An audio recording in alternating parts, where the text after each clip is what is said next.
let's go!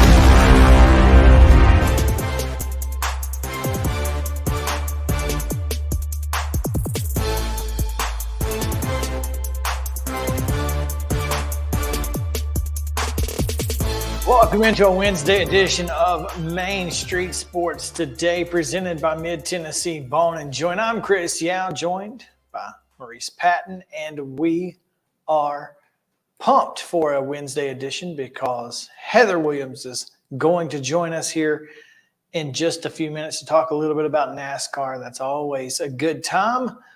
We've also got the Daily Titans Report with Terry McCormick in today's show, and plenty of college football to talk about before we get to the wild and wacky Wednesday, the weirdest and wildest news from across the world. All of that coming your way here very soon. First, Mo, how are you? I'm all right for Wednesday.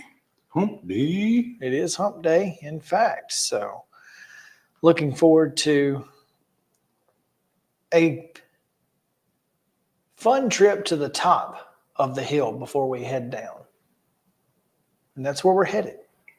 Down? We're headed up right now. I don't know. Okay. I guess maybe we start heading downhill when Terry comes on. And there we go. That's the back half of the week, and we're good to go. So I'm looking forward to it, man. It's going to be a great show. We got a lot of great college football topics to get into today because Wednesday is the most difficult day for us to come up with content. Because Monday and Tuesday you can react, Thursday and Friday you can look ahead, but Wednesday's like, all right, what happened?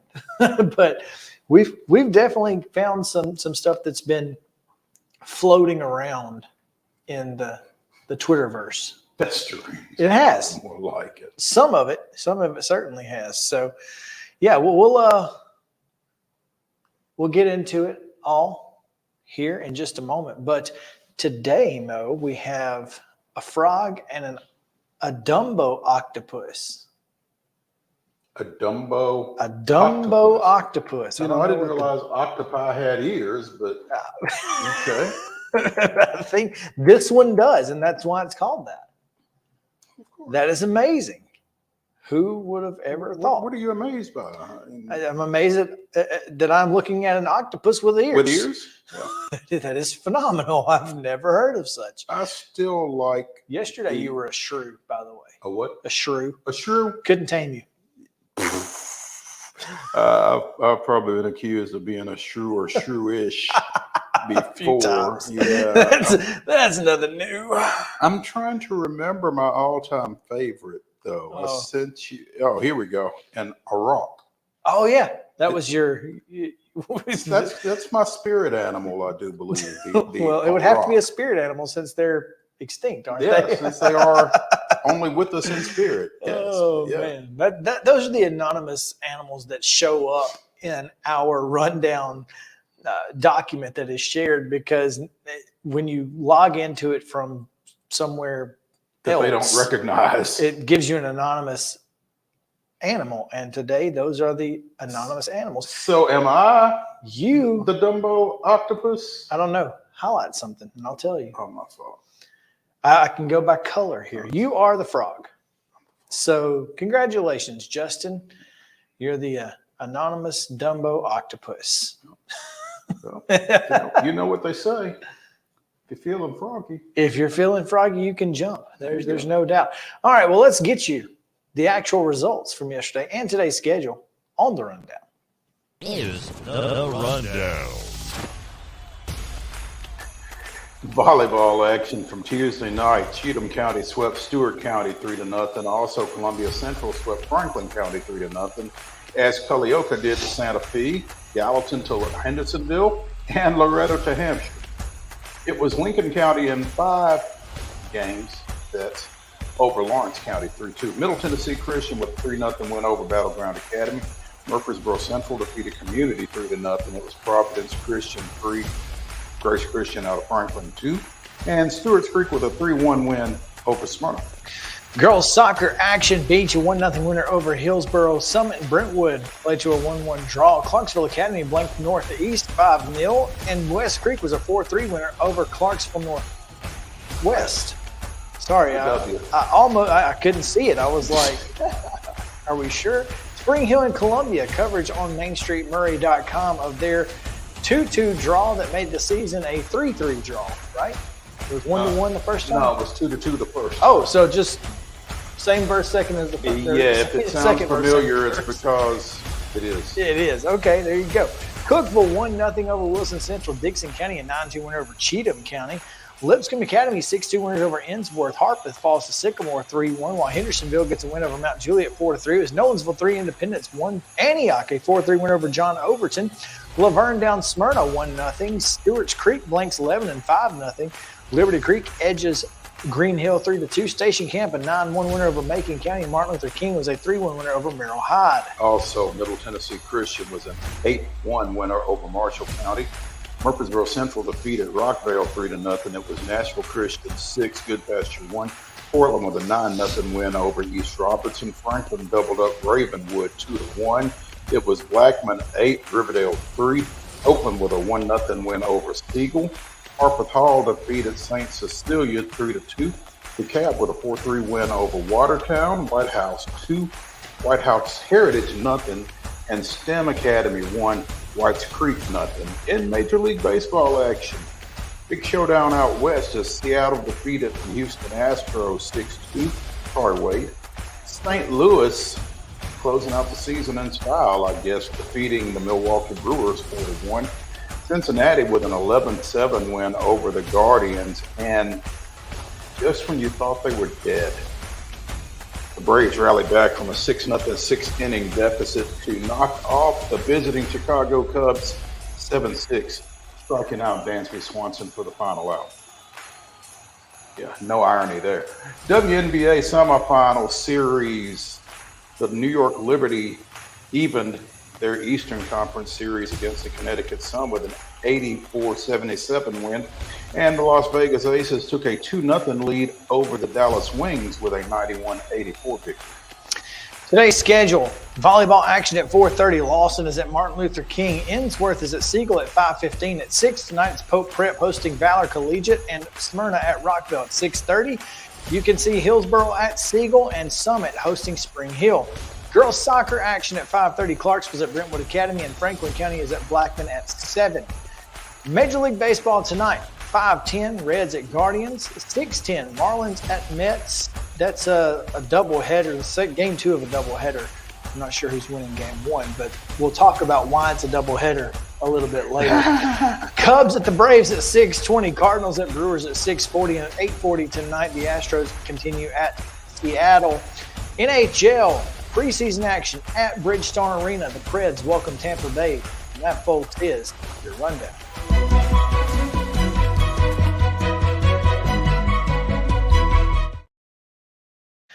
Top story today is little hardware, as the Tennessee Sports Writers Association handed out some yesterday afternoon, and we're here to bring it to you in case you have missed it. The weekly player of the week, or players of the week, and we'll start in football. One of my favorite schools is Tusculum. And their quarterback, Matthew Palazzo, out of, well, I think he played at Chucky Doak, which is another one of my favorite team names. A Chucky Doak graduate, now Tusculum quarterback, gets the football player of the week. 282 offensive yards, 4 touchdowns in Tusculum's 35-21 win over Catawba. Threw for 226 yards, completing 23 of 33 passes with a couple of touchdowns, rushed for 56 yards and 2 more touchdowns.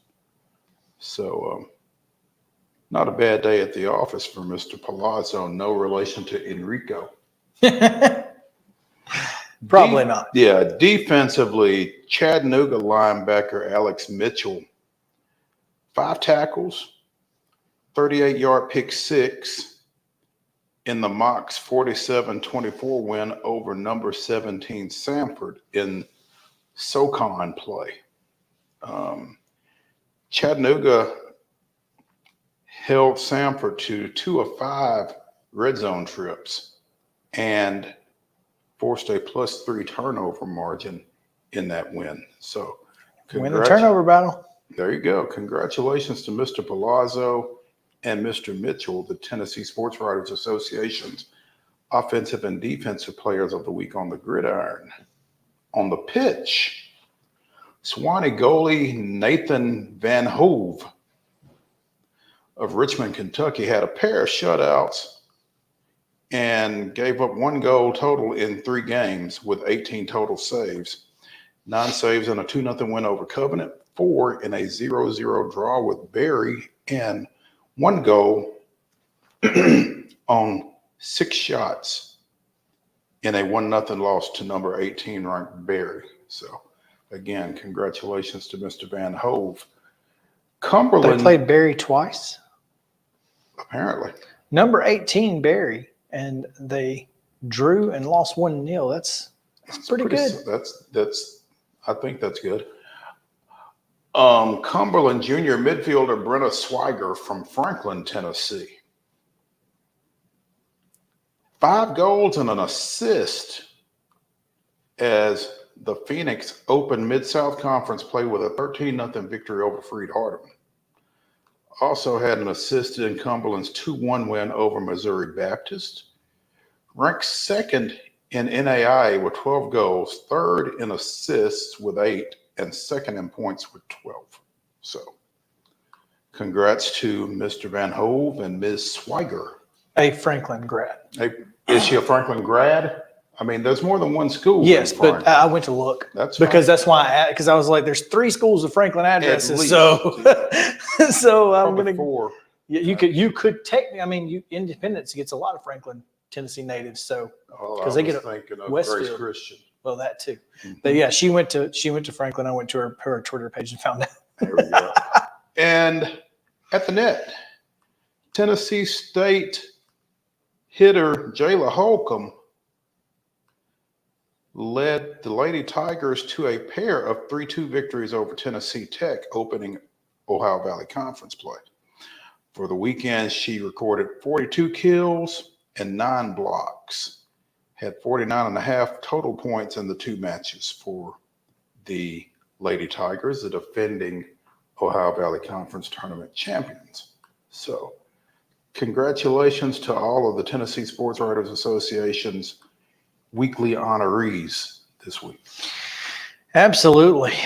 Our top story is brought to you by our friends at Piggly Wiggly and Neely's Mill Shopping Center in Columbia. Make sure to go by and see the fine folks there if you're looking for lunch. They've got your meat and 2 vegetables, meat and 3 vegetables, vegetable plate, cobblers, all the good stuff.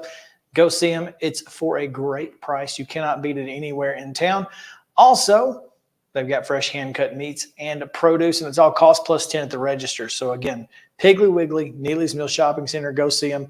Tell them the guys at Main Street Media told you to come their way. A pretty solid trade, kind of a blockbuster here early in well, I guess it's late in the offseason, but early in the preseason. I guess in the NBA. Yeah, it's a blockbuster just for the number of teams and players involved, I think. Damian Lillard is no longer a Blazer. Well, we kind of knew that was coming, right? You kind of felt like it was going to happen. Yeah. Damian Lillard is now a Buck. To go along with Giannis, that's scary. Memphis is like, are you kidding me right now? Well, wait, Memphis are they in the East? No, Milwaukee's in the They're East. in the East, that's right. Yeah, Milwaukee. I mean, they're not in the East. But they're in the Eastern NBA Conference. Eastern Conference. They're in the Eastern Conference. Memphis is not in the West, but They Yet in here the we Western are. Conference. Exactly. Yeah. So, according to Shams Charania of The Athletic, Damian Lillard is going to the Bucks. Drew Holiday, DeAndre Ayton, formerly of Phoenix, Tumani Kamara are all going to the Blazers, along with the Bucks' first-round pick in 2029 and a swap of picks between those two. Going to the Suns are Grayson Allen, Jusuf Nurkic, Sure. Nasir Little, Mm-hmm. and a name that may be familiar to some locals around here, Keon Johnson, formerly of the Webb School and the University of Tennessee. Just finished is heading into his third year as a pro after playing one season at Tennessee. So 11 years in Portland and 7 All-Star games, 7 All-NBA teams, led the franchise to the playoffs 8 times, including that finals or the conference finals in 18-19. First in team history in points and three-pointers, and second in assists, and officially requested a trade in July because, let's face it, they didn't help him. They didn't give him anything to get them over the hump. And everybody else got better. Yeah, and it's tough. I mean, again, 11 years in Portland. He certainly had his opportunities to get out of there and chose to stay. But at some point, it becomes about more than money, I think. How much can you make? It's all, at some point it's got to be about a ring. And you feel like this is Dame's best chance. Going into his 12th season, he's not going to have a whole lot more opportunities. And as you said, him and Giannis. Yeah. Good luck to the rest of the Eastern Conference. It's certainly just got more difficult for the Celtics. There's no question there. The Celtics, the Nets, the Heat.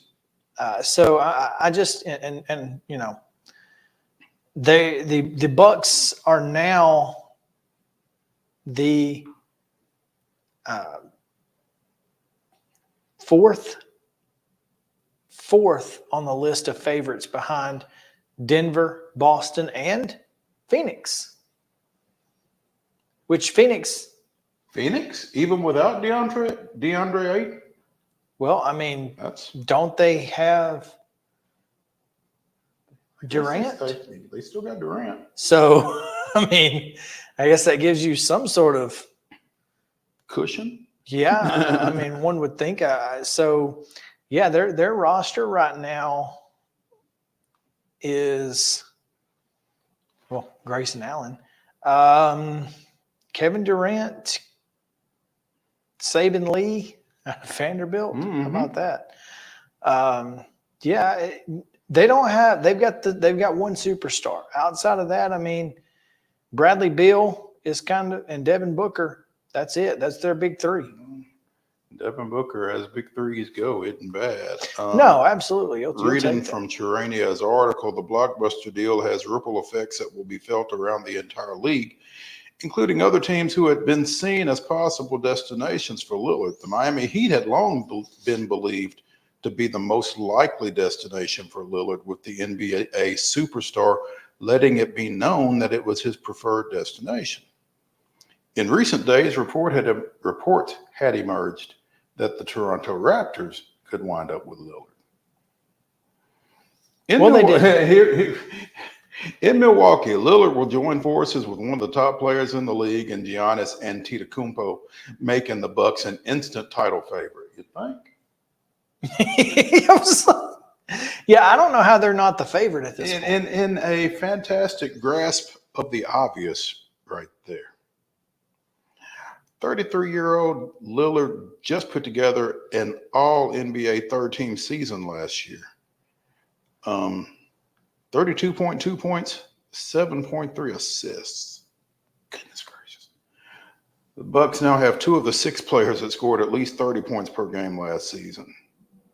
Add in 3-time All-Star Chris Middleton and Defensive Player of the Year runner-up Brook Lopez, and the Bucks just put themselves in position to be the favorites in the East. No question there. Expert analysis. You'll take it.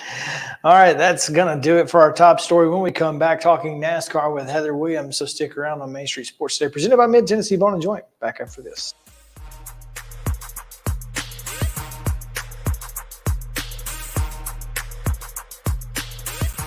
Mid-Tennessee Bone and Joint treats your orthopedic injuries and existing conditions. Our trained physicians will get you back in the game faster.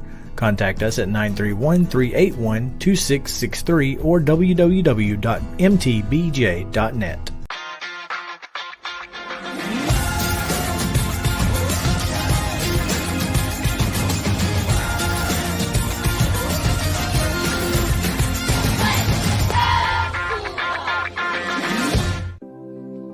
Custom Stone Handler supplies over 600 distributors and suppliers with quality stone products. Along with River Stone, we produce and distribute over 100 building, landscape, and other bulk products. Our goal is to provide quality products, service, and partnerships to ensure our customers' success. We firmly believe that the measure of any person or company is how they treat other people and customers. Give them a call at 931-490-4990 or visit CustomStonehandlers.com. Mockingbird Title and Escrow is an attorney-owned and operated full-service title company in Middle Tennessee. We get your deals closed without worry and fuss. We're a family business that offers the highest level of expertise in our industry when it comes to closing and funding your real estate transactions. And it's a job I really love. I'm passionate about this. I'm enthusiastic about this. I like to think we're pretty well-rounded and can deal with a wide range of needs and a wide range of clients. Call 615-274-8698 today. With Lee Company technology, the best handymen are hands-off. Lee Company techs have been using visual findings and other smart technology tools for years to add transparency and virtually take customers along. You see what we see, whether we're in a crawl space or on a roof. With Lee Company, technology helps us help you, no matter what's happening in the world or at your house. Piggly Wiggly, located in Neely's Mill Shopping Center, is Columbia's locally owned and operated Cost Plus 10 grocery store dedicated to serving the community with low prices and smiling faces. Piggly Wiggly offers fresh, hand-cut meats daily as well as daily hot plate lunches from their deli counter. You're certain to see smiling faces and a helping hand when you're here at Piggly Wiggly. Come by and check out our fresh produce, high-quality meats, and more. Down home, down the street, we'll see you at the Pig. Mid-Tennessee Bone and Joint has been the official sports medicine provider for Murray County Schools for more than 40 years. We specialize in orthopedic service, and our Ortho Quick Walk-In Clinic lets you bypass the ER. Visit us online at www.mtbj.net.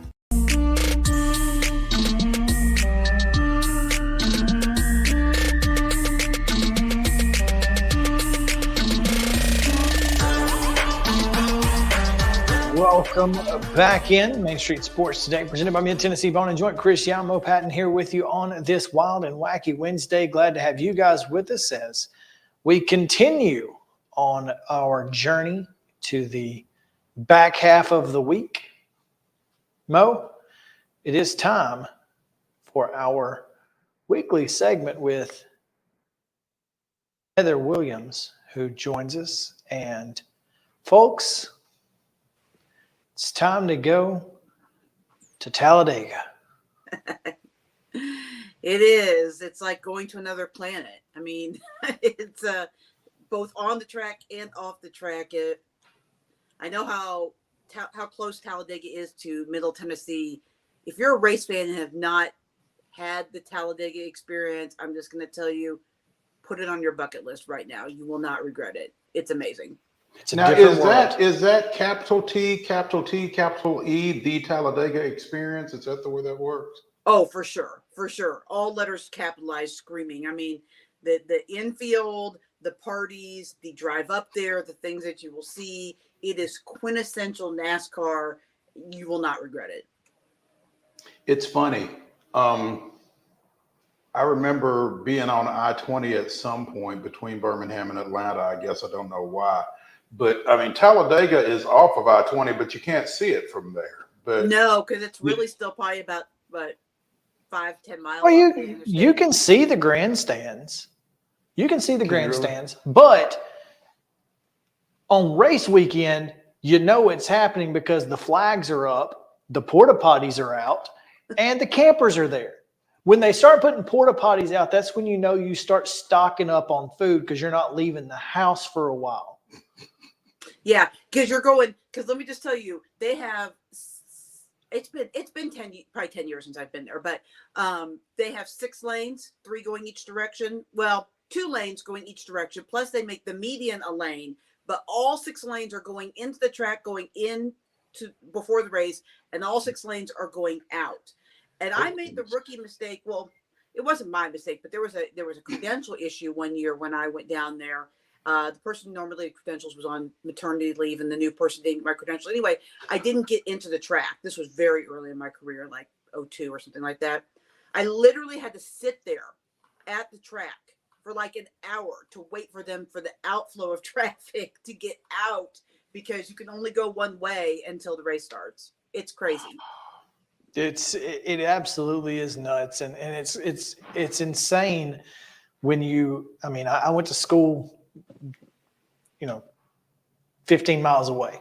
I went to Jacksonville State. We're right down the road. Wait, you went to And- Jacksonville State? No, Yeah. I'm just playing. You never would have known that, would you? Yeah. No, But- never. But it is a different world. My first college girlfriend was from Talladega, and she told me, she was like, listen, we don't leave. We don't go near I-20 at all. Between this date and this date, you just don't do it. Trust me. And so, we stocked up and stayed in for And the hunkered weekend down, because you just don't leave. And that's what's crazy is the driving outside the track is just as crazy as the driving on the track. Yeah, and the people outside the track are just as crazy as the nuts. people inside the track. Maybe a little bit more. I mean, just like going down the boulevard there inside the track, it's wild. I mean, even I've not been brave enough to do it at night, but even in the daytime, it's a party. It's crazy. It's an experience. It's fun. I mean, Talladega is just fun. This is really the roots of NASCAR. I mean, I know North Carolina and the Moonshiners, but these are hardcore race fans. These are not, and there's nothing wrong with new race fans. I probably, relatively speaking, only 20 years into this would probably be considered sort of a new race fan. These are people that grew up with it. Their mamas grew up with it. Their grandfathers grew up with it. I mean, this is racing country. And I miss it. I haven't been there in a while because I always enjoyed just the experience of Talladega. Now, I don't know if next door is the dirt track. I don't know if he'll be running, but there's a very high likelihood that you'll see the F-97 Long Lewis Ford of Red Farmer on the dirt track this weekend because he rarely misses a Talladega At 90, weekend. what is he now? At 90. Yeah. So 90 years old, man, just out here running them and winning. That's what's crazy. And beating them, yeah. Oh gosh. So anyway, we're looking forward to Talladega, of course, but we need to look back first because wow, what a race it was this past weekend. Playoff drivers all up front. And that's what you like to see this time of year. For sure, because they are the best. The best should be up front.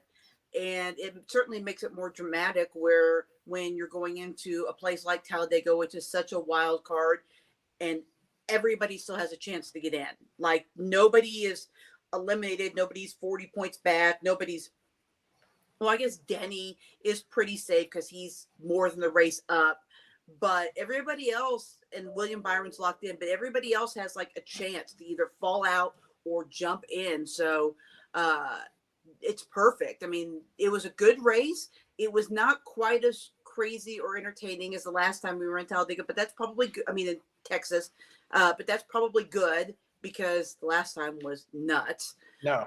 But there was plenty of drama, plenty of lead changes. There were different pitch strategies. So you had this group moving up to the front and running up front for a while. Then you had this group pitting. And so you didn't really know how, with cautions and everything, that the pitch strategies were gonna play out. But at the end of the day, the strongest and fastest cars ended up at the front. I mean, the playoff drivers ended up at the front, and that's really how it should be. And it makes it fun. Unfortunately, Bubba Wallace finished third, which sounds great, except that he probably should have won. Unfortunately, an issue on a restart really did him in. But outside of finishing third, that put him just outside the top 8, moving him up 3 spots in the playoff standing. So that was a huge bump for him. But he sure would like to have that one back.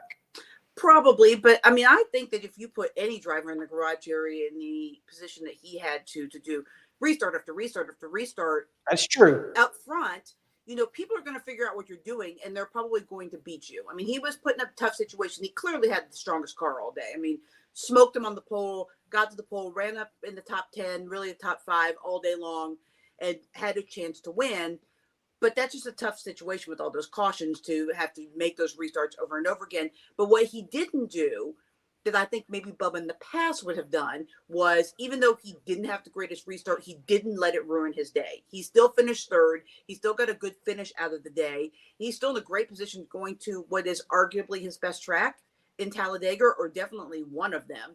So I think that team, as long as they don't end up in a mess this week at Talladega, I think they're in an outstanding position. They need to be in a really good position going to Charlotte, because while he's improved on the road courses are not his strength. But I think as long as he shows up and runs well at Talladega, puts himself in a position to win, I think that Bubba's in a pretty good spot right now. And regardless of what happens, I think that he's shown that he's ready to take the next step. I mean, very rarely, Ross Chastain and the amazing run that they were on notwithstanding, guys don't usually make incredibly deep runs into the playoffs their first year. I mean, William Byron has never made it out of the second round of the playoffs, and you would have to think he's the favorite this year, the way he's running. So, I mean, it takes time, it takes steps, but I think he's proven that he's not just in there by default, that team is really ready to be a playoff team and take the next steps. What happened to the 5 when he hit the wall? I mean, I know he got loose, but was there anything that came out after that explained what happened?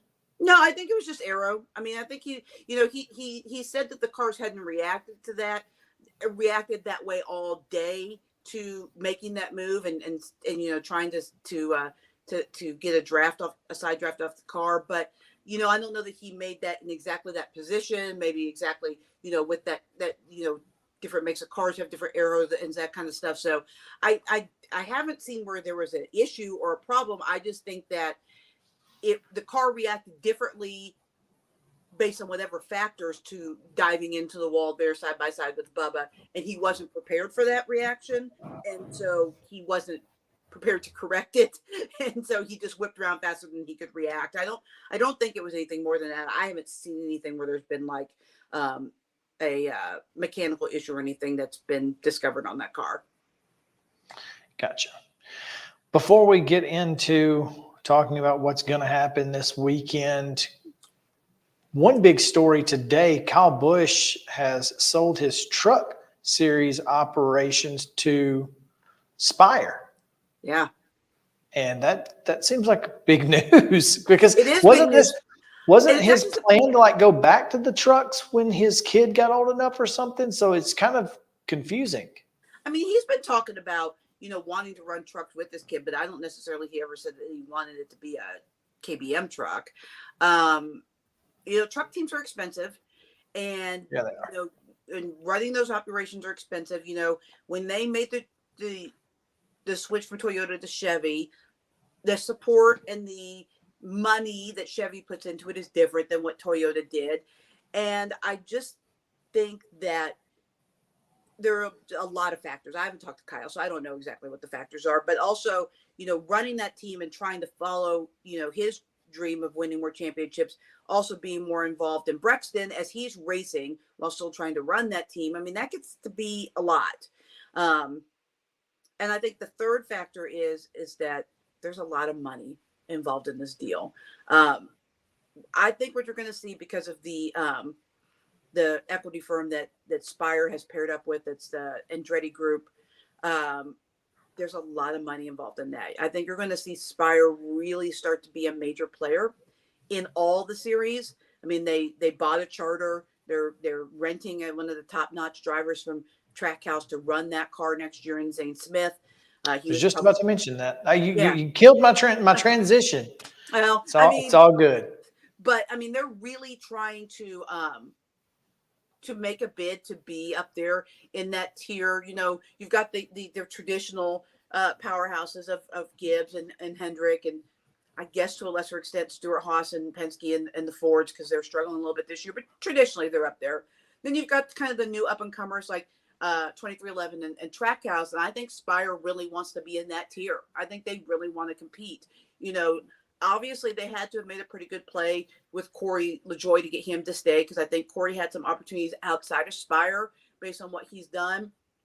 But I think that they really want to be a player in this sport, and they found the backing, they found the money. Well, I don't think people understand how good the crew chiefs are and how good the technical support is already inside of Spire from both the Cup team and the truck team. So I think you're going to see them really explode next year and be a big time player across both series, because I don't think they really run Xfinity.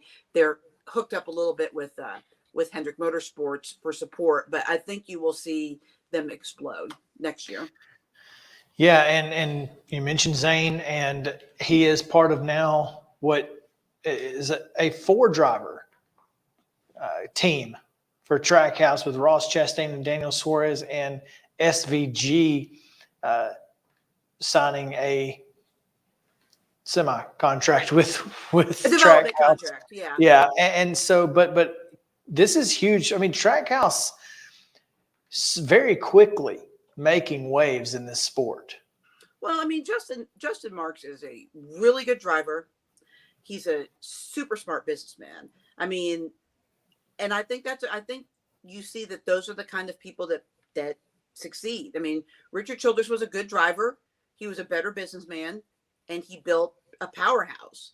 And I mean, I love what they're doing at Trackhouse, specifically with Justin and Ty and that group, because they are really kind of breaking the norms. They're shaking things up. They want to be the next Hendrick Motorsports or Joe Gibbs Racing, but they don't want to do it the way Hendrick and Gibbs did it.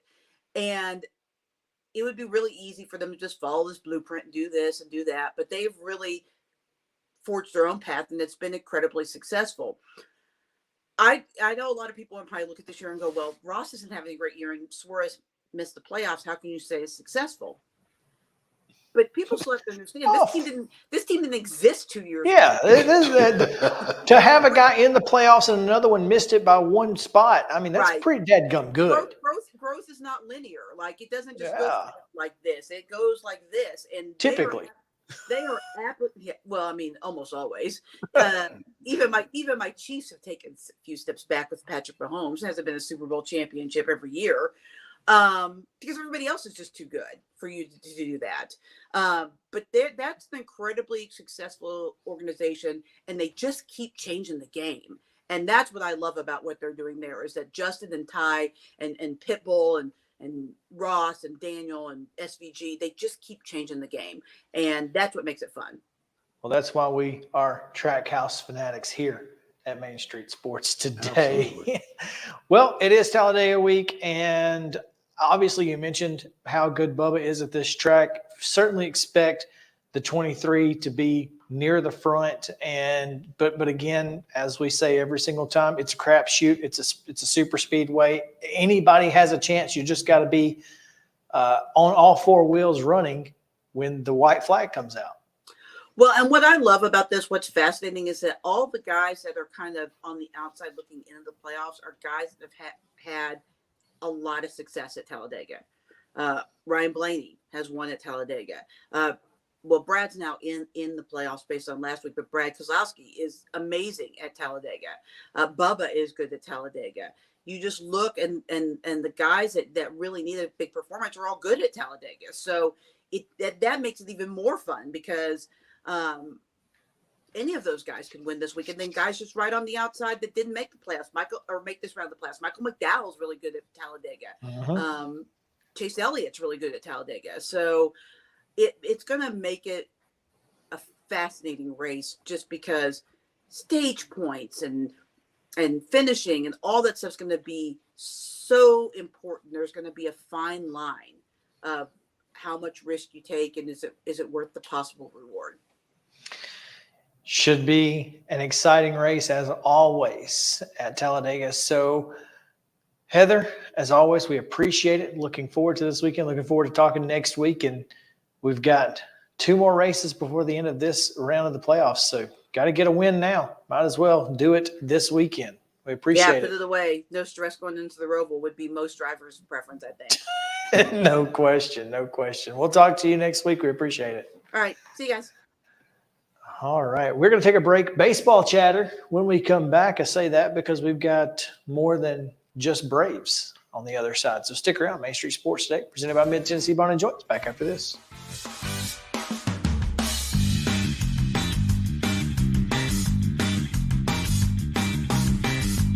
Mid-Tennessee Bone & Joint treats your orthopedic injuries and existing conditions. Our trained physicians will get you back in the game faster. Contact us at 931-381-2663 or www.mtbj.net. With Lee Company technology, the best handymen are hands-off. Lee Company techs have been using visual findings and other smart technology tools for years to add transparency and virtually take customers along. You see what we see, whether we're in a crawl space or on a roof. With Lee Company, technology helps us help you, no matter what's happening in the world or at your house. Jones & Lang Sporting Goods here in Columbia has been outfitting teams, officials, and anybody else from T-ball to college for 50-plus years. Be sure and check them out at 931-388-8060 or online at jonesandlang.com. Jones & Lang Sporting Goods, the look of a winner. Zion Christian Academy, zioneagles.org or 931-388-5731. You can schedule your appointment. Go tour their campus. It is beautiful over there, and you're definitely going to want to see it. Again, it's zioneagles.org. Give them a call, 931-388-5731, and schedule your tour today. Mockingbird Title and Escrow is an attorney-owned and operated full-service title company in Middle Tennessee. We get your deals closed without worry and fuss. We're a family business that offers the highest level of expertise in our industry when it comes to closing and funding your real estate transactions. And it's a job I really love. I'm passionate about this. I'm enthusiastic about this. I like to think we're pretty well rounded and can deal with a wide range of needs and a wide range of clients. Call 615-274-8698 today. Mid-Tennessee Bone & Joint has been the official sports medicine provider for Maury County Schools for more than 40 years. We specialize in orthopedic service, and our Ortho Quick Walk-In Clinic lets you bypass the ER. Visit us online at www.mtbj.net.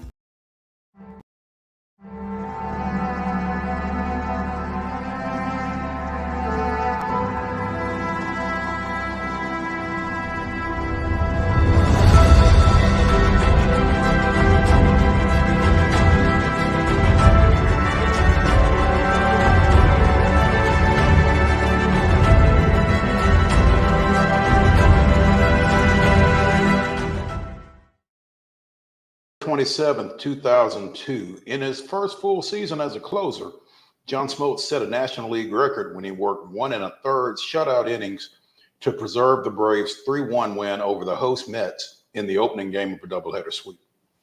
It was Smoltz's 54th save of the year, breaking the previous NL record of 53 set by the Cubs' Randy Myers in 1993 and matched by the Padres' Trevor Hoffman in 1998. That was this day in Braves history.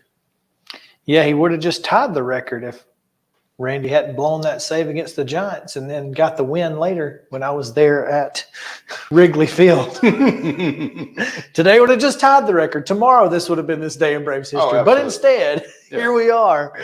Yeah. Congrats to Smoltz. Hey, is there I hear there's a Hall of Famer booth tonight on the broadcast. it's supposed to be a surprise, but they put it up on the thing on the little video board at the stadium. Oh wow! It said, Hall of Fame booth, and had the guys on Bally. I don't know if it was an accident, they didn't mean to put it up, or if it was. Well, if it's a surprise, and I don't know, not a surprise anymore. I guess. Well, I'm assuming it was supposed to be a surprise because they haven't said anything about it. I hadn't heard anything about it. Yeah. So I don't know if the video board ops just accidentally hit an old overlay or something or jumped the gun, or they jumped the gun. One of the two. We don't know. But tune in tonight to find out. I'd have been tuning in anyway. Yeah. Oh man. There for a while, I was glad I wasn't tuning in last night, and then I had to make plans to watch the replay. So. Yeah, last night was very interesting, and as someone pointed out on Twitter, it's very simple. Obviously, Sean Murphy's fly ball proves why putting the ball in play is infinitely more valuable than striking out. If you didn't recognize that before, then hopefully you do now. Yeah. Because put it in play and you never know what happens. And as he said, sometimes it's better to be lucky than good. Absolutely. And obviously you feel for Suzuki because that's just a play that I don't know what happened. He clearly lost it in the lights or something. Any number of things. It's really unfortunate though. You do hate that for that guy. Even as I seriously do hate that for him. Seriously. It's and on top of that, adding insult to injury, he strikes out in the top half of the ninth inning. He's one of the two people that struck. He wasn't the only one that struck out in the top of the ninth. He wasn't, but he legitimately cried after the game. This is a guy. He genuinely felt bad for his team. Now that being said, a lot of Cubs fans acting like that's the end of the season for them. Arizona, I think I saw last night, holds the tiebreaker against the Cubs in the wild. But they're only up a game. No, I don't know who Arizona's playing. They're playing the White Sox, but so maybe that's the Cubs aren't expecting any help from the South Side. No, they're not clearly. So that's that. They're acting like it's the end of the road. But right now, are there not 3 playoff teams? Well, right now, the Diamondbacks are a game ahead of the Cubs, and the Marlins are a half game back. And Cincinnati is a game and a half back with 5 to play. There's 5 games to play. Now I understand you're playing Atlanta and you just pitched your ace and lost. But, the Braves have kind of been mailing it in for a while. And I'm not saying that I certainly feel like the Braves could lose the next 2. Now, I don't know who the Cubs play after that. That's obviously well, the Cubs are throwing Jameson Taillon, I guess is how you pronounce that, tonight against they got the Brewers in the final series. Well, that'll be interesting because,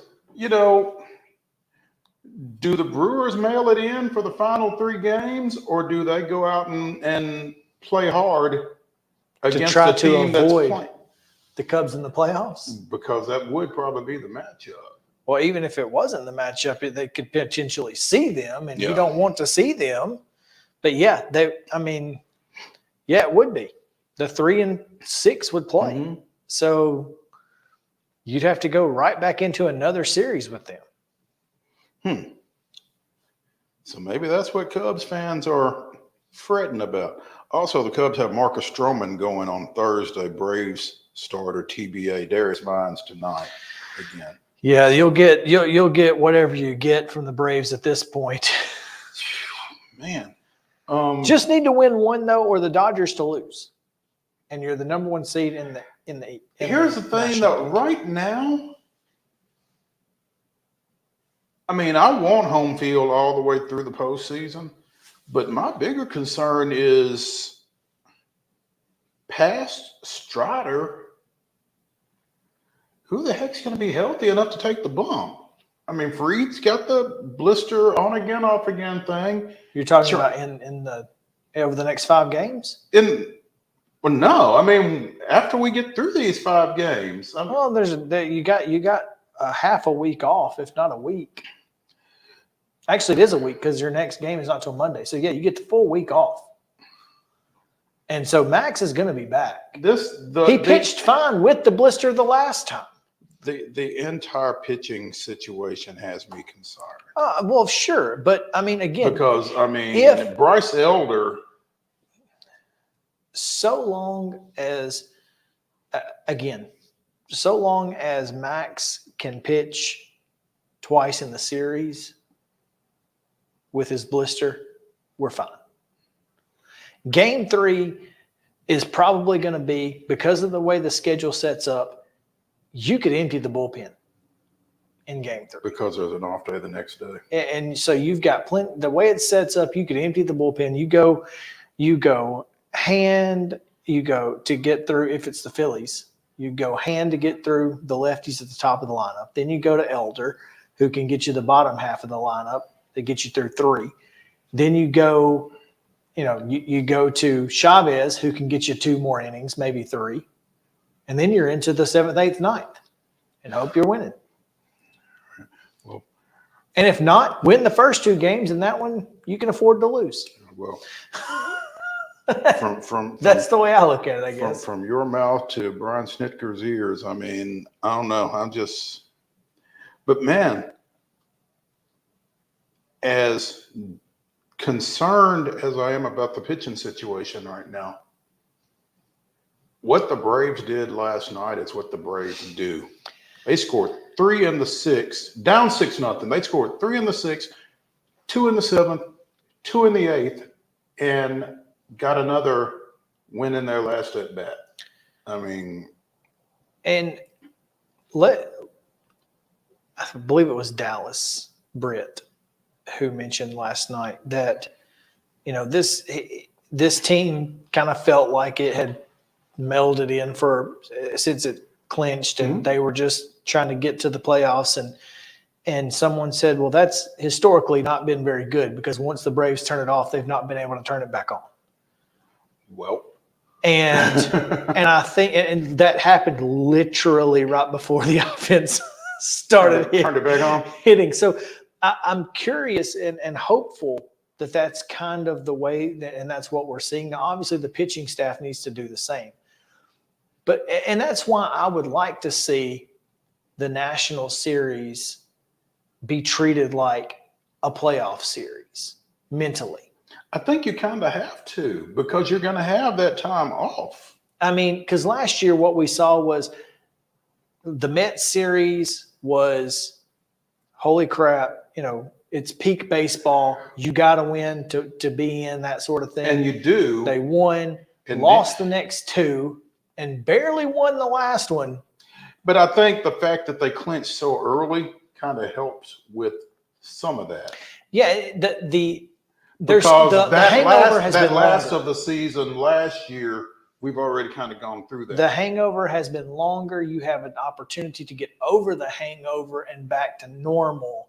So I think that's kind of what we're going to see. But again, I would love to see the Braves pitching staff turn it on, kind of like the offense did last night. But the offense certainly showed up, hit their 300th home run and 301st. 301st. The 300th home run by Kevin Pillar. GOAT Kevin Pillar. Just like we all expect. Of course. And that's if you were going to have a fight for, who's going to hit 300, everybody would have been fighting for Kevin Pillar. Your boy Braves Stats reposted the graphic that the Braves on Bally posted, that the Braves Twitter account posted. It has the 9 players who hit the most home runs, but it does not have the player who hit the 300th in the graphic. So it's just kind of odd, because they had that already ready. Because again, they didn't expect Kevin Pillar to hit the 300th home run. Sure. No one did. No. So it's just kind of funny. But I mean, the only thing that would have been funnier would have been if it had been, say, Forrest Wall or Lucas Williams, I guess. Yeah. Somebody like that. I mean, something weird. So it was just funny to see that he was not on the graphic. Well, surprise, surprise, he's not on the graphic. But yeah, Braves tonight. You mentioned they'll throw Darius Vines. That was announced last night after the game. We have a lineup. If you want, I think we do. Maybe that's yesterday's lineup. No, that's today's lineup. Okay. Acuna, Albies, Riley, Olsen. Shocking. Ozuna, Harris, Sean Murphy again, Rosario, and Arcia. It's interesting that they've moved Harris out of the 9 hole into 6 with Arcia to 9. I'm curious the thought process behind that. It's been one way kind of all year, and here's where we're at. I think Arcia has not been as productive here over the last month, probably, to me. But you kind of like that double leadoff thing that you had going with Harris at 9 and well, I'm curious if that's what the thought process is that Olsen and Ozuna kind of clear the bases. Harris gets you, kind of leads you off again at the 6th spot. And, you've got Murphy who has a little power coming up behind him, and then Arcia, and then, kind of gets you to another guy who has some contact. Instead of clearing the bases for Ronnie kind of clears the bases for that group. So I don't know. It's an interesting thought process. I probably would go Murphy then Harris, or Rosario and Harris. I don't know that you necessarily want Murphy in front of Harris just for speed on the bases. Well, what I'm saying is to get to turn the lineup over. The 6th spot doesn't seem like the best spot. It seems like 7 or 8. If it's not going to be 9, 7 seems more appropriate. But I'm no expert. I really am. I'm not. So I'm just a guy who talks sometimes about it. But yeah, before we get out of here, the Mets and Marlins are playing a doubleheader. And why? Well, why are they playing a doubleheader? Hey, go ahead. Tell us why they're playing a doubleheader. Because when they were on their last road trip, it rained 4 days in a row, and the grounds crew forgot to put the tarp out on Saturday. And so it rained on the field for 4 consecutive days, and it was not ready to play yesterday. What kind of drainage system do they have? But I guess 4 days. And nobody thought during the middle of this to go put the tarp out? Well, no, because they thought it was already out. I think what they thought was at this point, well, I mean, what's another day? Ain't no sense in tarping it now. I guess. Oh, it was so wild. But yeah, so they forgot to tarp the field, had to postpone it, and the Marlins were angry. They're like, we're in the middle of a freaking playoff race here. We're in a wild card chase, and you're doing this crap. I guess Met applies to the grounds crew as well. But also, before we do get out of here, seriously, we do want to acknowledge the passing soon after our show yesterday, as so often happens, of Baltimore Orioles Hall of Fame third baseman Brooks Robinson. Mo, we mentioned it yesterday. I don't think there's any question at this point that the Orioles are going to the World Series, aren't they? Yeah. I mean, I don't think there's any question at this point. They are a team of destiny, and I'm not sure I want to see them. I didn't want to see them from the moment we saw them last year, earlier this year in Atlanta. And so I got no desire to see those guys. Yeah, but I got a feeling that if we make there, the Fall Classic, they're going to be there. Yeah. So it's just feels like one of those years. All right, let's take a break. When we come back, your daily Titans update with Terry McCormick right here on Main Street Sports Today.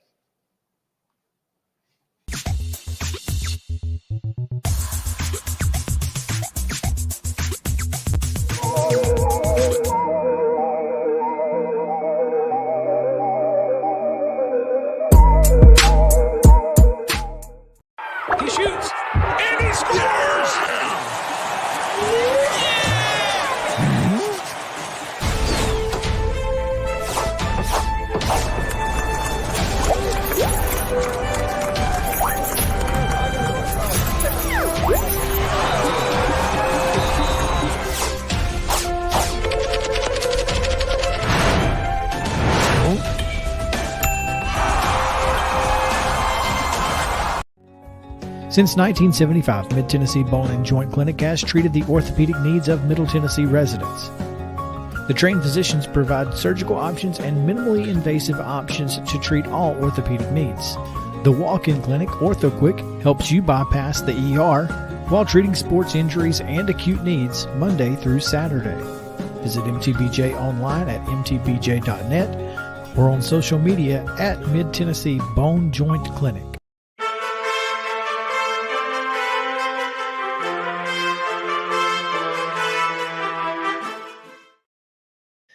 Welcome back in Main Street Sports Today, presented by Mid-Tennessee Bone and Joint. Terry McCormick now with your Daily Titans update, powered by Zen Sports. Terry, what's up?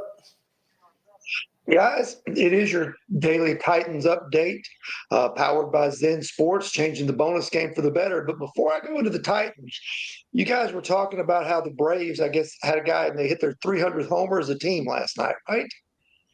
And 301st. Interesting, because Mo, and I know you know this, when we were growing up as baseball fans, the 61 Yankees were the standard, in terms of team home runs, like 240. And they held that record for like 35 years. When I looked it up while you guys were discussing it, that now ranks 34th. Wow. 34th. Shows you how much the game has changed.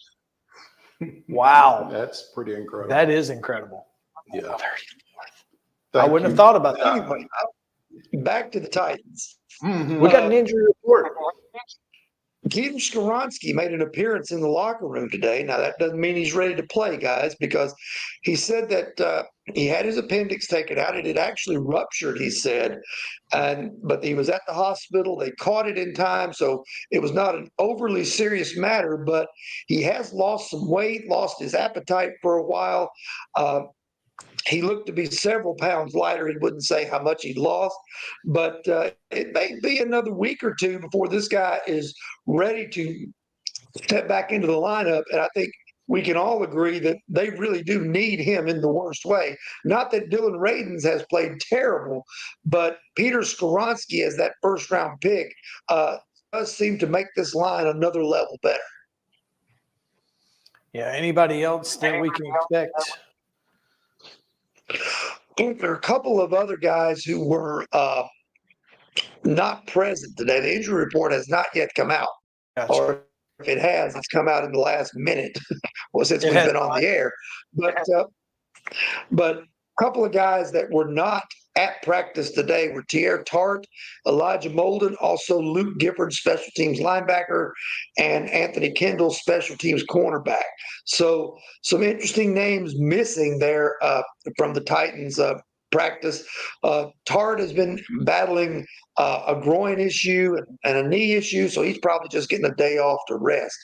I would expect him to be able to go once game time rolls around on Sunday. This team made a flurry of moves yesterday after we did our segment. They elevated Justin Murray from the practice squad to the active roster to help out on the offensive line. They also brought in Shi Smith, former South Carolina and Carolina Panthers receiver, to the practice squad to perhaps give them a little something different at that wide receiver position. He's more of a speedster, he's 5'10", can return punts, that sort of thing. And then they brought back an old friend, Dane Cruikshank, who was here for 4 years, a 2018 draft pick, brought back to the practice squad. Dane Cruikshank's a guy that I got to believe that with Mike Brown and Julius Chestnut, two special teams guys on injured reserve, I got to think that he's got a chance to play this week as a practice squad elevation and maybe even down the line get promoted back to the 53-man roster, because he was a pretty good special teams player and also pretty good at covering tight ends when he was here the first time. Well, we'll be looking forward to it this weekend, maybe, or maybe we won't. I don't know. Tell us about Zen Sports. All righty. Zen Sports, the new sports book in Tennessee. Revolutionizing the way you earn sports betting rewards. With Zen Sports, your rewards are cash rewards. You bet with real money, and now you're rewarded with it too. Earn a whopping 5% cash back welcome bonus for your first 15 days when you sign up with code Main Street, MAINST. Keep betting and keep earning every month after that, up to 3% cash back rewards on your betting volume. Best of all, earn cash commission on your referral bets with Zen Sports Referral Rewards Program. Zen Sports, betting just got better. Gambling problem, call 1-800-889-9789. Terms, conditions apply. Must be 21 and older and in Tennessee to bet.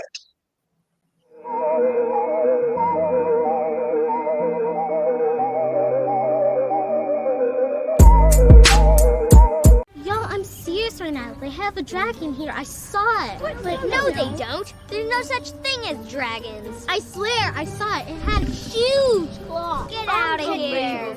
It had eyes as big as the moon. Come on, I'll show you. Wait up.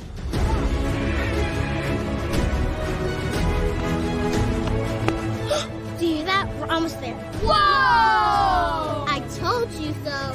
That is a dragon.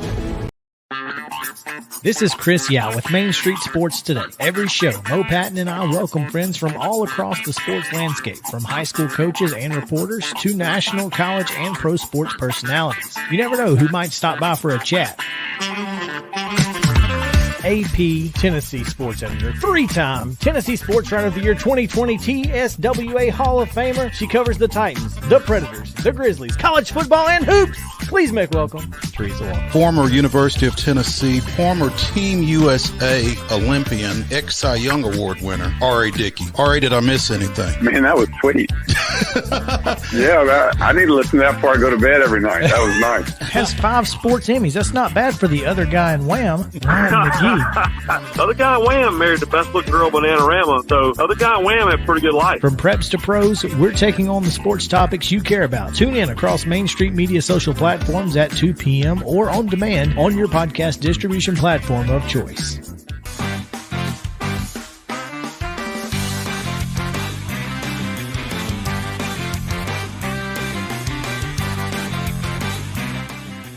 Welcome back in Main Street Sports Today, presented by Mid-Tennessee Bone and Joint. Chris Yao alongside Mo Patton. And Mo, let's talk a little bit about college football. All right. First, though, did you get the DM? Have you seen it? I did get the DM. I did not get to devote a lot of thought to it, but I have seen it, and I see where it would pique your curiosity. Alabama Athletics has announced a new licensing program for former players as a part of an not really NIL necessarily, but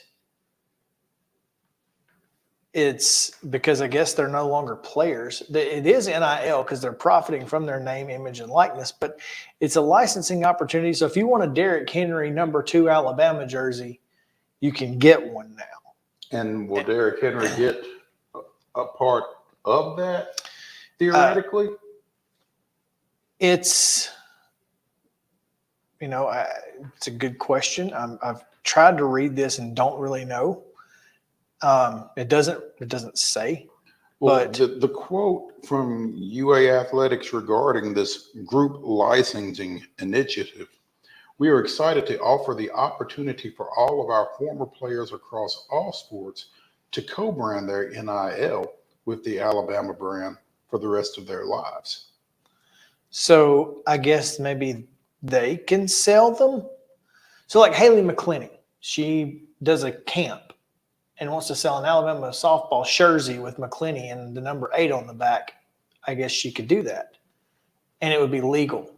Perhaps, you pay a fee to A licensing fee. to them up front. It's just one fee, And then maybe it's $100 or whatever it is, and then you can sell as many T-shirts as you want legally, and they won't sue you. something nice. That's an interesting way of doing it. Now, the reason that it piques my interest is because the person who they have chosen to for this group licensure initiative entitled Alabama Always. Alabama. Always. Always. You know, sort of like VFL, but Clearly not. Alabama always. Alabama always is being The first official member touted. The first official member of Alabama always. Former Tennessee football coach Bill Battle. Oh, Yeah. the irony don't stop. I just Also, Dante Hightower is a member of the group, which love the guy. Great job. Congrats to him. No hate on him because he never, coached at Tennessee or played or anything else. Right, so it just when I saw the name of this thing and then saw Bill Battle's face, I was like, you got to be kidding me right now. Now, I get it. In his defense, Bill Battle is a member of the Alabama Business Hall of Fame. Sure. In his capacity as chairman of the board of the Collegiate Licensing Company, and serves as a special assistant to the president of the University of Alabama. Now, played at Alabama for 3 years as a starter at offensive end. Was the AD there? So look, I'm not really all that mad at Bill Battle. I think It's just a look. The optics are not great. It's just another twist. And so he joined the University of Tennessee as head coach at the age of 28. After 7 years as coach at Tennessee, he went to 5 bowls when going to a bowl meant something. Right. Yeah. After 7 years, I didn't realize when he left Tennessee, he never coached again. But apparently, didn't realize that either. He left to launch and lead a number of companies that have helped universities license logos, slogans, and other intellectual property. One of those companies, Circle S Industries, grew from 2 companies earning $12 million in annual sales to 10 companies earning $60 million annually under Battle's leadership. Yeah, I feel like he made the right move. Nah, I don't think he was going to make that kind of money in football coaching at that time. No, not in the 70s, 80s, or really even the 90s. Yeah. Good call, Bill. I mean, not mad at you for leaving Tennessee to go do that. Yep, secure the bag, baby. But yeah, it's just like, man, always? Because he wasn't always. And if he was, we got something else we need to talk about. That's all I'm saying. Might explain something. Might explain the 70s a little bit. Alabama You were always good as you was in the 70s. Still couldn't. Come on now. Always. Again, always. Including. Always includes the 7-year period. Yeah. It just does. Even when. That's how always works. There you go. Somebody mentioned last night that Dansby struck out intentionally. That's what exactly. Always Atlanta, right? Isn't that what he said? Oh, gosh. He was 0 for 4 last night. 0 for 4. Did he? He didn't strike out 4 times though. No, there's that. He did score once. Struck out once. He did score once. Yeah. Anyway, but back to college. College football. Texas A&M got some bad news today. Connor Wegman is out for the year with a foot injury, which means Max Johnson will be starting for the Aggies at least what else this week. Somebody else probably went up the depth chart. Oh, yeah, I guess so. Marcel Reed probably a little closer to starting than he was at any point this year. Or than our guy at SEC Media Days anticipated. Yeah, I mean, obviously they expected Connor Wegman to be the guy all year long. He's clearly not going to be at this point. I'm pretty sure that it's not Connor Wegman always. Brent Zwerneman was the guy who had this first, so we'll give him the credit on that. Yeah, tough day, he went down late in the first half against Auburn, didn't come back clearly, and will not now be back as he is going down for the year. You know, as backups go, you could do a lot worse than Max Johnson. Dude's got a boatload of experience under his belt.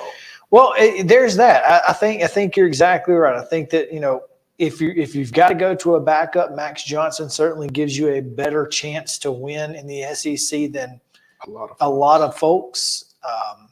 And so hopefully we'll see Johnson get his opportunity, and maybe he'll take advantage of it. That's kind of where we're at. So I'm interested to see how this does affect their roster, though. I don't have their depth chart available to me necessarily, but I'm curious if something happens to Max Johnson, then what? So, and maybe there is something that I'm wishing that there will be. I'm saying that Texas A&M has struggled keeping their quarterbacks upright recently. Going back to Zach Calzada and how he got on the field and how he came off the field. Exactly. Yeah. So, I mean, they've really not had a great experience with quarterbacks to this point, and I just don't have their depth chart. So, and as much as I look for it, I'm just going to find last year's every time probably. So, not really worth looking at. Number 3 is, in fact, Marcel Reed. I did find it. Number 3 with or without Connor Wakeman? With Wakeman. So he would now be number 2. Would seem. Unless Blake Boast has moved past him at some point. So there you go. Marcel Reed very well may be one play away from making his Aggie debut. Well, he would be making his a bit quicker than another SEC quarterback with area ties that we saw last year. Music City Bowl. Oh, yeah. Sorry, I thought you meant someone else who was going into this year. Yeah, it would be a little quicker than a bowl game if something were to happen. I would hate to see him that way. I'd like for him to win the job, but I'm afraid that if he gets on the field, he may never come off, and that may be exactly what Texas A&M needs in the event that happens. So, as I have scrolled through Twitter, Mo, the question has come up a couple of times about whether or not South Carolina is a rival for Tennessee. And as a Tennessee fan, unapologetic, I'll tell you, don't care. To lose all journalistic credibility. Don't care. I'm a Tennessee fan. Always have been. It just is what it is. They're not top 5. I mean, they're just not. No. I mean, Georgia, Florida, Alabama in any order. In any order. Kentucky, Vanderbilt. Because you think about Vanderbilt in every other sport. I don't care. You're talking about every sport, or you're talking about football? In general, they're just not a rival. And it's I want to beat Vanderbilt more than I want to beat South Carolina. Well, here's the thing. If you're in South Carolina, Tennessee is a rival. Because they're higher than you. And so on the pecking order. They think that is reciprocated. And it's not necessarily the case in everything. I mean, in anything. Women's basketball. Yeah, I mean, and that's about it. And it's not really a rivalry in that regard. I mean, I think South Carolina wanted to beat Tennessee. Now Tennessee wants to beat South Carolina. But I don't think there's some sort. It's not like Connecticut. I mean, if Don Staley walked in here, I'd be just fine. If Gino Auriemma walked in here, I'd punch him in the face. I mean, that's just, and that's kind of, look, Shane Beamer is weird, but he does have a master's degree from Tennessee. So there's that. He's also a former Tennessee staffer, and all that goes with that. So let's not hear him talking about South Carolina always. Right? Jeez, please no. But he actually mentioned that he has a master's degree from Tennessee this weekend in one of his press conferences. I mean, he makes no bones about it, and it's pretty cool that there is that connection. Mm-hmm. That doesn't make it a rivalry. Tennessee losing to South Carolina and knocking them out of the college football playoff, yeah, it sucked, but it doesn't make it a rivalry, because here's the thing. If Tennessee wore black jerseys or gray jerseys against Alabama, Georgia, Florida, I'd be mad, be angry. Against South Carolina. But in South Carolina, pull them out. Let's dark mode this thing up. Let's go. Let's checker Neyland with black and orange. I don't care. And here's the thing. I did this once in the formative stages of my career when I was writing in advance on a Franklin Gallatin football game back in the mid-'80s when Gallatin never lost and Franklin rarely won. And I led with the definition of rivalry. And part of it is a heated series that goes back and forth, which did not describe Franklin Gallatin at that time and does not describe UT South Carolina. UT leads a series like 28-11. What is it recently, though? Before last year, not a lot different. Let's just go look. Okay, so Tennessee won in 21, 20, and 19, back when they were not very good. So I mean, they won in 2020. Mo. Hmm. Now South Carolina won the 3 previous, but Tennessee won in 13, 14, and 15. When again they were not very good. Mm-hmm. Ranked South Carolina teams, 2 of which had Alshon Jeffrey on them, maybe all 3 of them, beat Tennessee in 10, 11, and 12. I mean, of the 11 games that they've won, 9 of them have been since 2005. So I would say, okay, since 2005, they've won 9 games. That's out of what? 18. That may constitute a bit of a rivalry. It has gone back and forth over the last couple of years, but you also have to remember, as Tennessee fans, know that the last 15 years of our existence has been the worst 15 years in Tennessee football history, and we've still beaten you more times than you've beaten us. Yeah. So for Tennessee fans, it's like, no, if we lose to South Carolina, it's embarrassing. It's not enraging. We lose to Alabama, it enrages us. We lose to Georgia, Florida, we're angry. We lose to South Carolina, we're like, are you kidding me? We lost to that bunch. And some of these in here include Will Muschamp, and we all know that Will Muschamp also sold some stuff on the black market to get those wins, because we could not beat that dude to save our lives. Or bought. So, yeah. I mean, I guess technically Tennessee had to vacate the win in 2020. It's one of the many. But yeah, so I'm sorry. No, South Carolina is not a rival. Just not going to be. We're not enraged if we lose to the Gamecocks. We're embarrassed, and that's a problem for you. That's all I'm saying. That's an interesting characterization. Well, and it also is sort of true for Vanderbilt, but I want to beat Vanderbilt. I'm embarrassed, but also enraged if we lose in football to Vanderbilt.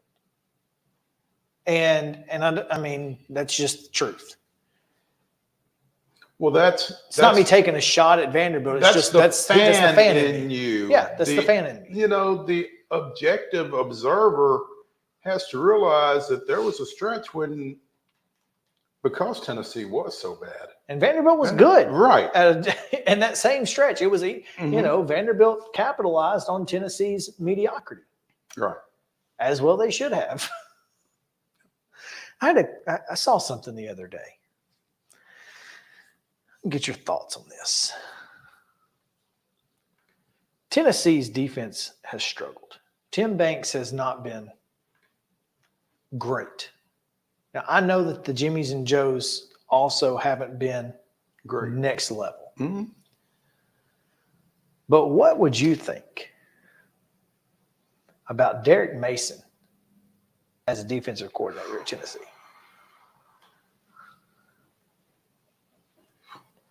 I mean, if you were going to go get one. If you were going to go get one,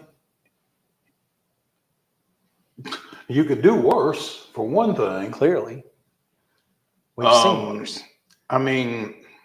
But I saw that. The guy knows his defenses and he knows the SEC. Yeah. I mean, as defensive coordinators go, I mean, be hard pressed to find a better one that's available in this part of the country. One that you weren't trying to take from somebody else. Yeah. I know. I don't think it's ridiculous. Me either. I just thought I saw it and I was like, oh, that's a. I mean, I don't even know that I would consider it out of the box. No. I mean, it's not something that. Yeah, no, it wouldn't be going to get somebody from Cumberland and be like, and not that, or from the NFL. I mean, it's a guy who has that'd be a solid hire. Consistently put good, if not great, defenses on the college football field. I'm just saying, if Tennessee were to be looking for one in the near future, he'd be on the top of my list. Anyway. I've got his number, by the way. Give him a call. You need to forward that to Josh Heifel. Yo, Coach, what about UT? Yeah. Oh, let's see here. Do we have anything else in this segment? Yes, we do. Talk to me.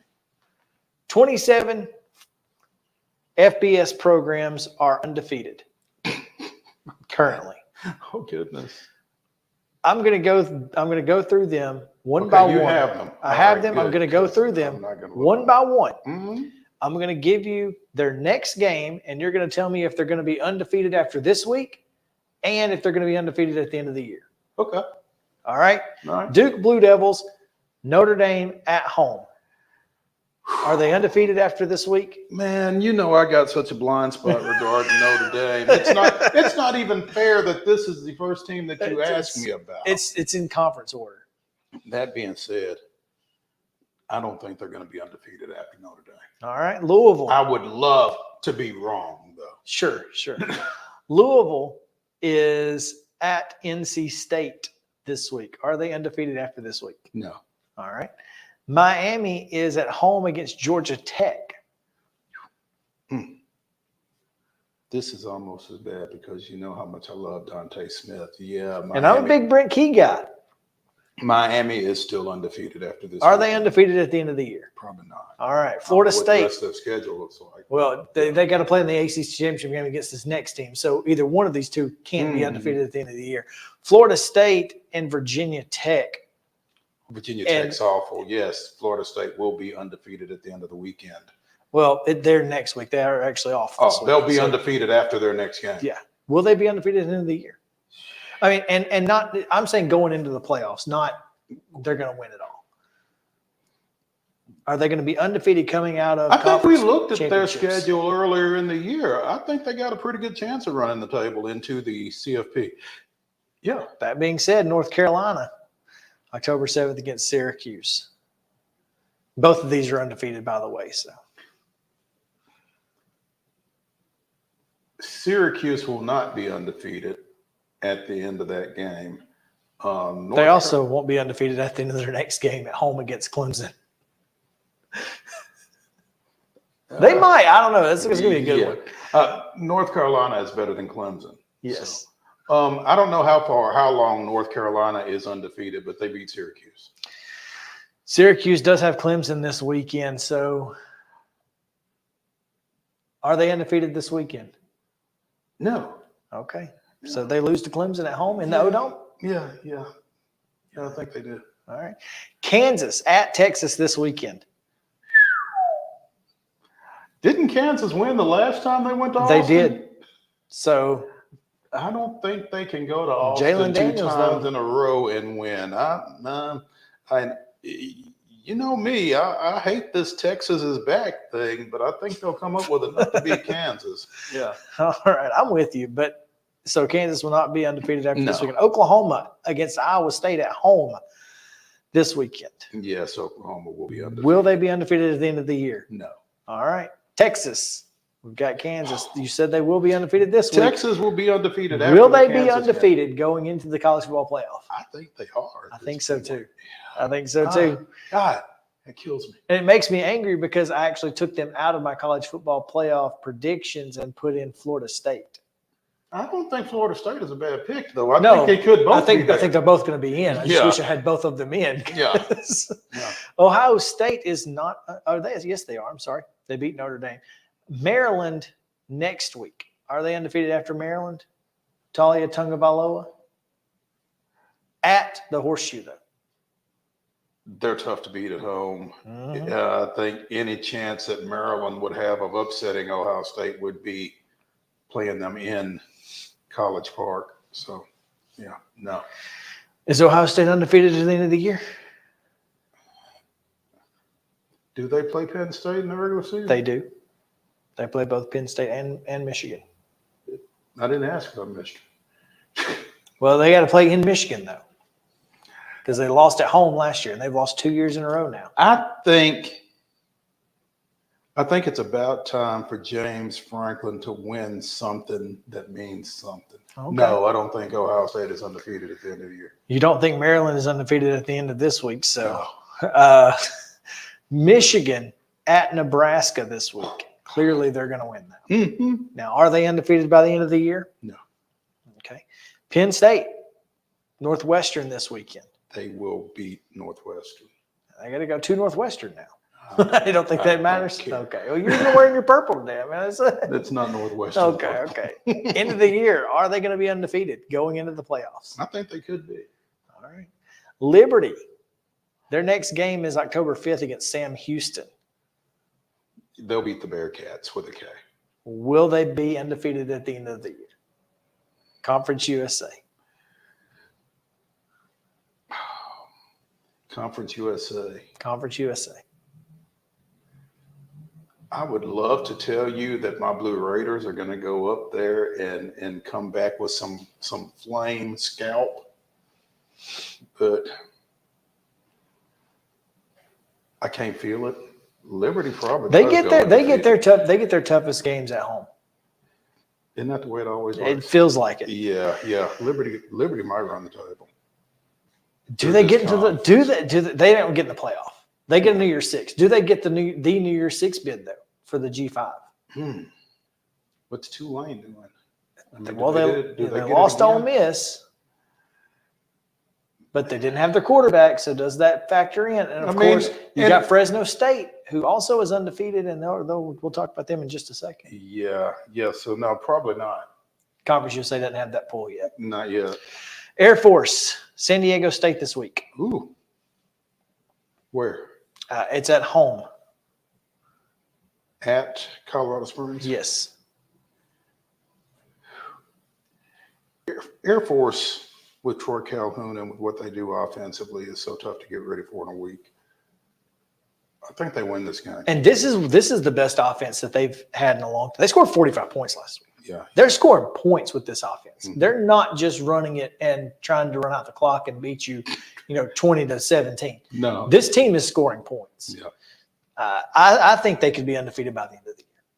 I think they'll certainly be I San think Diego either- State at home. I think either Air Force or Fresno State will be undefeated coming out of the Mountain West. Fresno State has Nevada this week. Feel like that they win that one. Yeah. So Colin Kaepernick ain't walking through. there you go. USC at Colorado at 10 a.m. in Boulder. If they can wake up, they win. Exactly. But if they don't, watch out.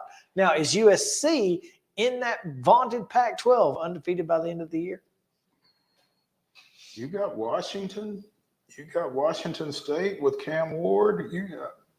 All right. No, so I think somebody sneaks up on USC. USC. You also got Utah. USC, Oregon, Utah, Washington, Washington State. Which of those is undefeated coming out of the Pac-12, if any of them? This might be what so many SEC fans feared for so long. They may just beat up on each other. Cannibalization. Yeah. I don't know that any. Who has the best chance? Is it Washington or Oregon? Because I think it's one of those two. I think it's one of those two. And I think it's Washington. But gosh, I would love it to be Oregon. You don't think it's Bo Nix? I would love for it to be, but Michael Penix has just been otherworldly. Yeah. Otherworldly.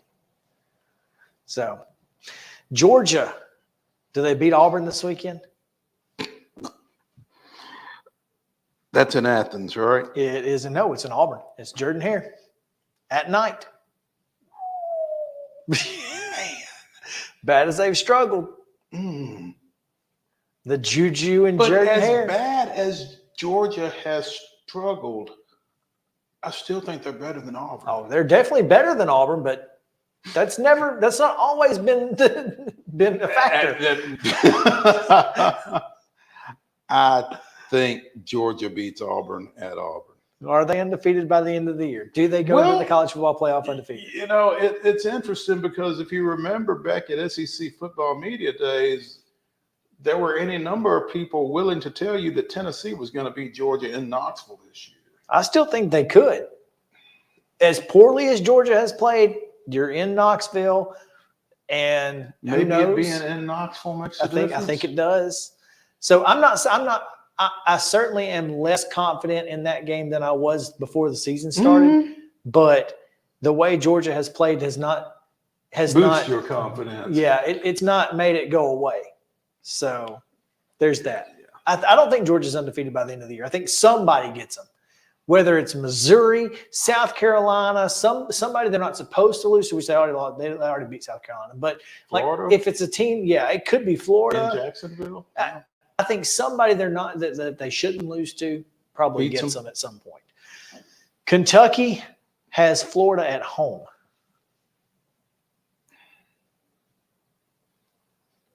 Jeez, I don't think either of those teams is very good. I would agree. But I don't think Kentucky can beat Florida twice. All right. Missouri is in Nashville against Vanderbilt. I would love to say Vanderbilt's going to win that ball game, but they've not shown me anything that really makes me think it. But I don't think Missouri finishes the year undefeated. Okay. Georgia State is at home against Troy after their win at Coastal Carolina last week. Troy won this weekend too, though, didn't they? They did. Troy's legit. Yeah. I think Troy gets them. All right. James Madison has South Alabama, but it's at home. It's at Harrisonburg? Yep. I think that makes a difference. All right. Marshall is the final one. They've got Old Dominion this weekend at home. Old Dominion's tradition has been pretty good, sneaky good. And that's developed into a little bit of a rivalry, I think. I don't think Marshall beats ODU.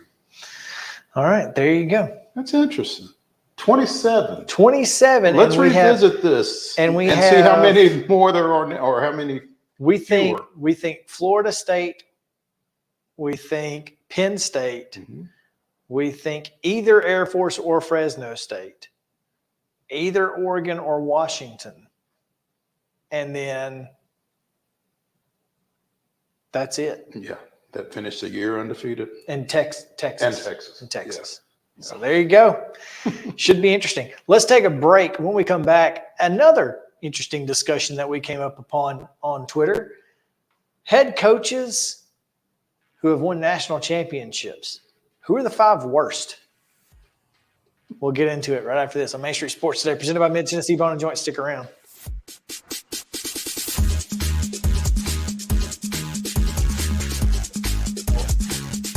Mid-Tennessee Bone and Joint treats your orthopedic injuries and existing conditions. Our trained physicians will get you back in the game faster. Contact us at 931-381-2663 or www.mtbj.net.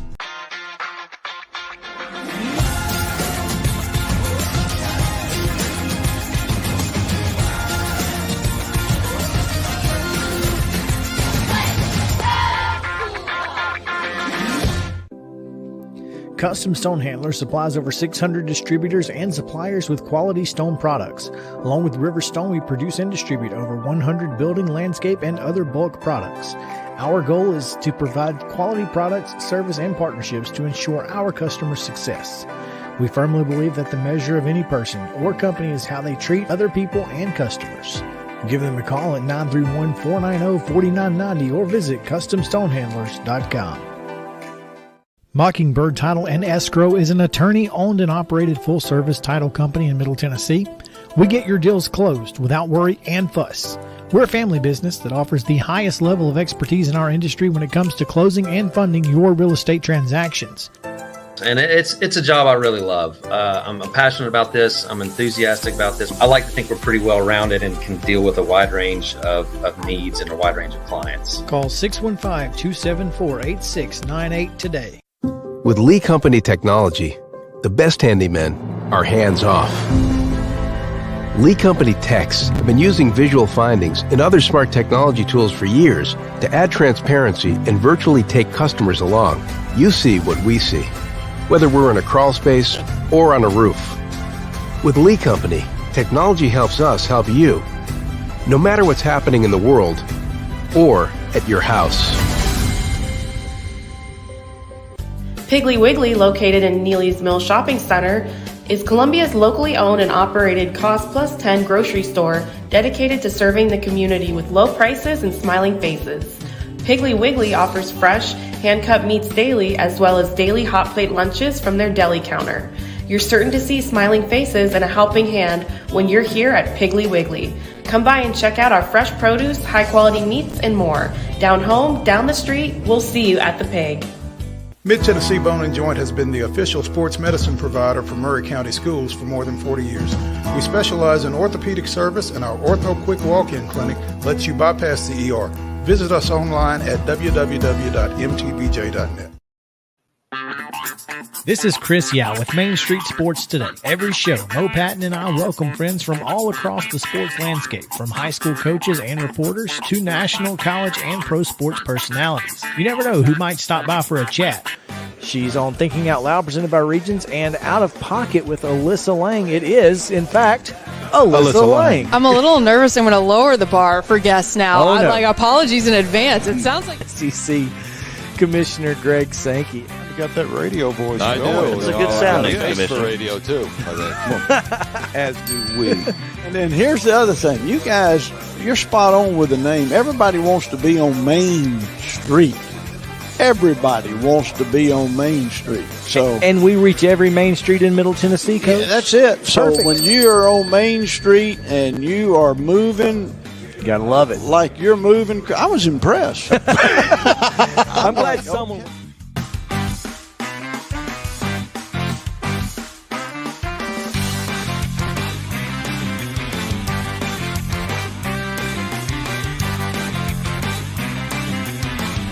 Welcome back in to Main Street Sports Today, presented by Mid-Tennessee Bone and Joint. Chris Yao, Patton here, and we are talking about an article from Mike Farrell Sports. Mike Farrell. Farrell? Mm-hmm. Whatever. Farrell. And he put out a list of the top 5 worst coaches to win a college football national championship. And I think that he's pretty well nailed it to this point. We'll give you his 5. His 5 are number 5, Les Miles. Went to 2 national championships and won 1 as a 2-loss team. The second one he went to couldn't get past the 50.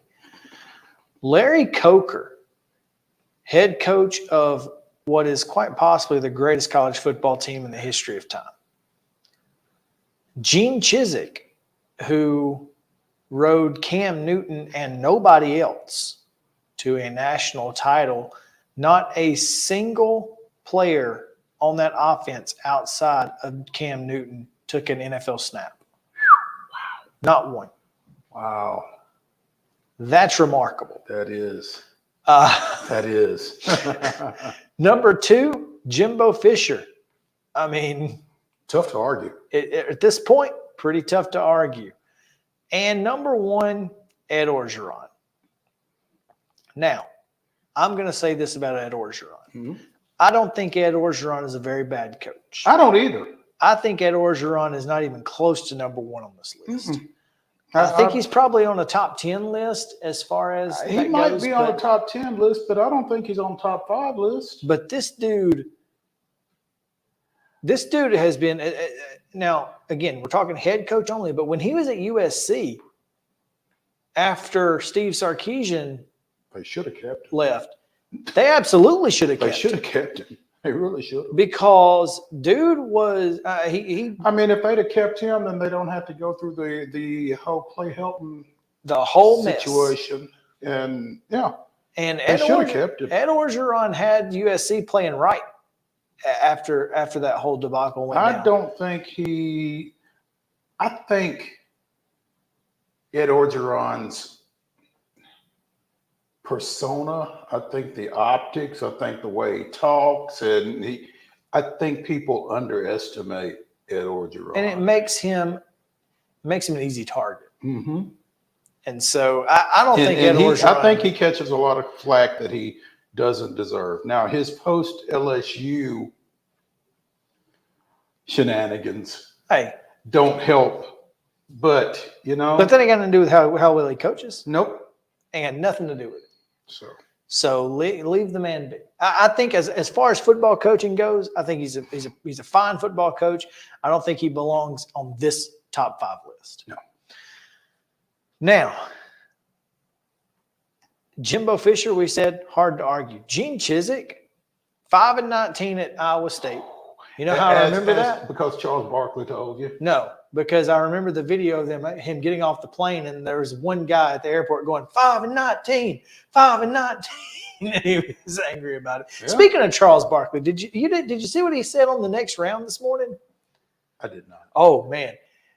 He said, and I quote, "Long as y'all baptizing folks down there, might want to pray for a quarterback." And I nearly fell out of my chair. Charles going to say some stuff, but that one was wild. Not necessarily wrong, but wild. So Charles is not enamored with Peyton Thorne? No, not too happy. Not excited about it, I guess. So anyway, there's that. But I digress. Gene Chizik probably deserves to be on this list. Great defensive coordinator. Might deserve to be number 1. Yeah, I think he probably does. I mean, if not for Cam Newton, he probably doesn't have a winning season at all.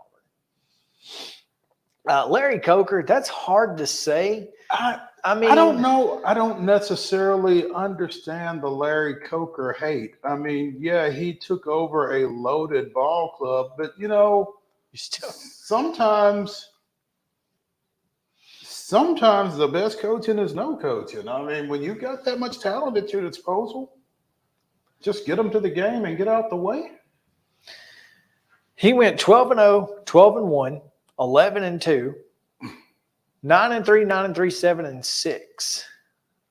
It's trending in the wrong direction, though, once he was starting to play with his guys.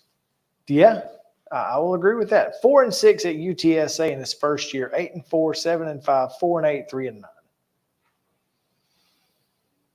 So, but I mean, that first 3 years, what'd you say? 12-0, 12-1. Yeah, he was 60-15 at Miami. It was 9-3 and 9-3 2 years in a row. And you got to remember, that's when they went to the ACC, when they were in a much more difficult conference. I mean, they lost to North Carolina. I guess by Miami standards.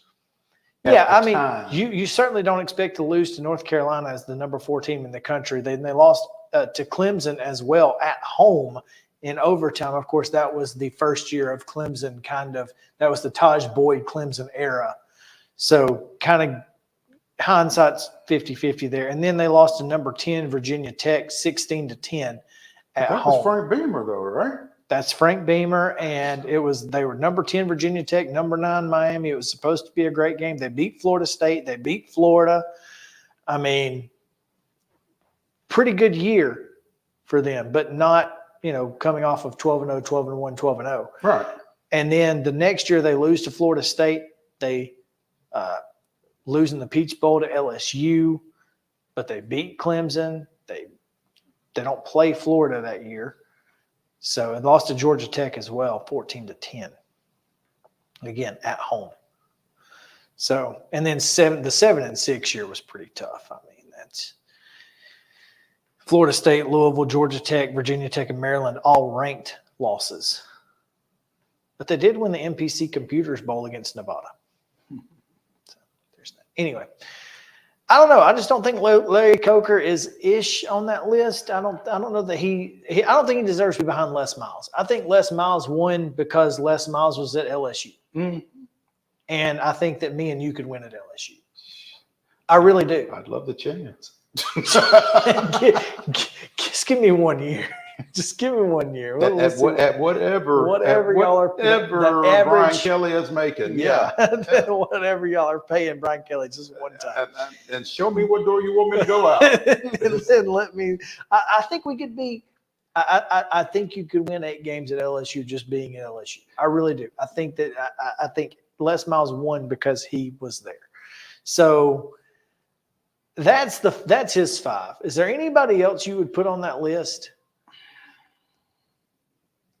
I'm gonna make some people mad. I mean, from the college football, from the from the BCS/CFP era, I don't know that there's anybody that I would put on there.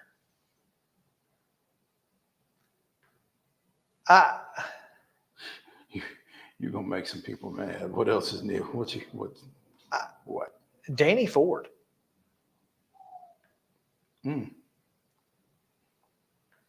Well, I mean, if you're going back that far. Well, I'm saying ever. I mean, I think he could be on the list. Well, I mean, Lou Holtz. I don't know, man. Lou Holtz had some pretty good teams, even at South Carolina. I mean, he made South Carolina a semi-desirable job for Steve Spurrier. His Notre Dame teams, though.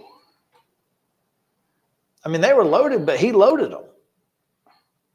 But I kind of feel like that might kind of be, at that time, a lot similar to your LSU sentiment. I mean. Yeah. I'll agree with that. Back in. If you were Catholic, you played at Notre Dame. Mm-hmm. Kind of like if you're Nazarene, you go to TREVECCA. Like, you know what I mean? Right. So, conversely, who are the best coaches to never win a championship? Oh, goodness. Bill Snyder? He's on the list. Frank Beamer? Sentimentally, you feel like Frank Beamer is on the list. I mean, I think he should have. He very well could have won a national championship with Michael Vick, and I think as long as he coached from 87 to 15, you got to be a really good coach to stay somewhere that long. I don't care if it is Virginia Tech, especially at the turn of the century when everybody was going. I mean, he coached 15 more years after not winning a national title. A guy that catches a lot of flack again, but was in the same division for so many years with Tennessee and with Florida, Mark Richt. Mark Richt. I think he's a great coach. I mean, I didn't realize Bo Schembechler had never won a championship, but I think that would put him on the list. And how about this one? Gary Patterson.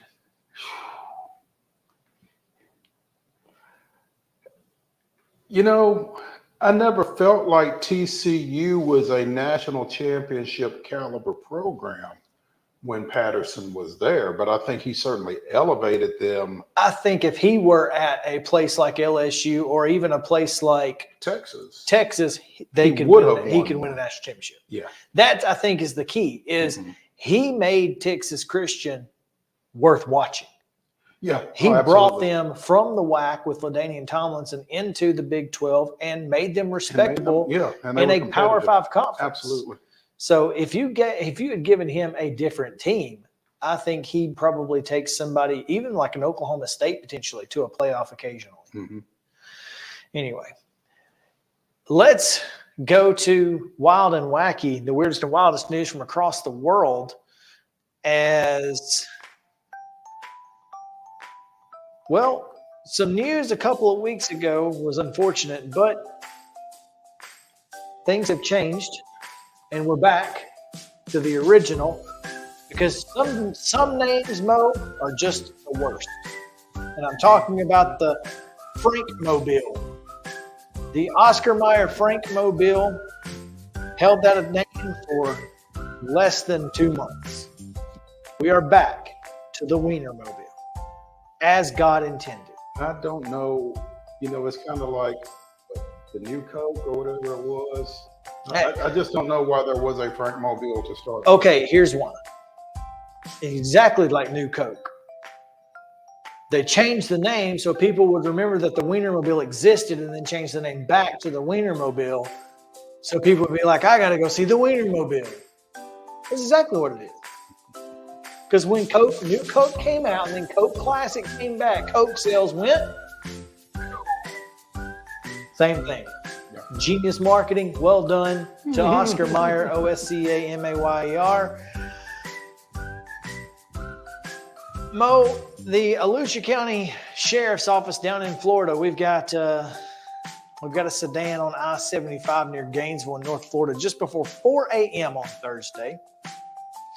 Cars reported stolen, and unfortunately, 2 children are reported missing in this situation. Turns out it was the 10-year-old Florida boy and 11-year-old sister who were running away to California, drove 200 miles in their mother's car before sheriff's deputies stopped.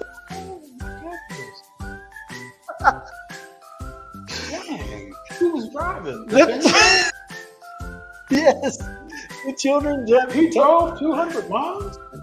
Without wrecking. You got to give him props for this. This is why it's wild and wacky, because the fact that he was able to keep it on the road for 200 miles give him. So the children told deputies that their mother had taken away their electronic devices for misbehaving, and he was going to California. When people all live so fine. Lord. That's unreal. The mother declined to press charges, surprisingly, I'm sure. Here's the thing. I'm familiar with a situation where kids stole their parents' car to run away from home, wrecked the car, and they had to press charges for the insurance to cover it. Yep. That's a tough situation. But hey, they pulled over. They were like, oh, man, we got pulled over by the police. Police drew their guns. What was he going to show them? Police dropped their guns, ordering them to get out of the car, and they were the only 2 that got out. That's wild and wacky. There you go. Anyway, that's going to do it for today's show. We appreciate you guys hanging out with us here on Main Street Sports Day. We're back tomorrow at 2 o'clock with Preps Thursday, Coach's Corner. We've got Isaac Shelby from Clarksville. We've got Isaac Shelby. So come back with us. We'll pick some football games as well tomorrow on Main Street Sports Today.